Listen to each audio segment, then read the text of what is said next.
So health policy తీసుకునే వాళ్ళు ఎవరైనా కూడా క్యాష్లెస్ తీసుకుంటేనే బెస్ట్ అంటారు. ఎందుకంటే మనకు అవుట్ ఆఫ్ పాకెట్ ఎక్స్పెన్సెస్ ఉండవు కాబట్టి.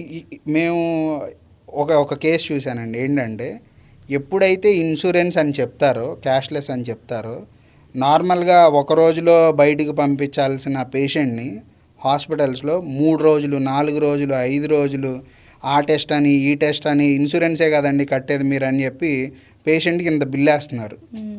ఆ బిల్ వేయడం వల్ల next time insurance next year insurance తీసుకుంటే ఎటువంటి ఎఫెక్ట్స్ ఉంటాయి, తర్వాత వీళ్ళు ఇప్పుడు ఇంత ఖర్చు పెట్టించారు కదా, దానివల్ల మన క్లెయిమ్ పెరిగే ఛాన్సెస్ ఏమన్నా ఉంటాయి అంటే మనం కట్టే అమౌంట్. ఓకే, దీంట్లో లాక్ ద క్లాక్ అని ఒక ఫీచర్ ఉంటుంది సార్. లైక్ అది మోస్ట్ ఆఫ్ ద కంపెనీస్ పాలసీస్లో ఉంటుంది. ఇప్పుడు మన ఏజ్ని బట్టి మనకు ప్రీమియం ఉంటుంది. ఒక యంగ్ పర్సన్ తీసుకున్న సేమ్ పాలసీ ఒక ఓల్డ్ ఏజ్డ్ పర్సన్ తీసుకుంటే ప్రీమియం చాలా డిఫరెన్స్ ఉంటుంది. అవును. సో రిస్క్ ఫ్యాక్టర్ ఎక్కువ ఉంటే ప్రీమియం ఎక్కువ ఉంటుంది ఆబ్వియస్గా.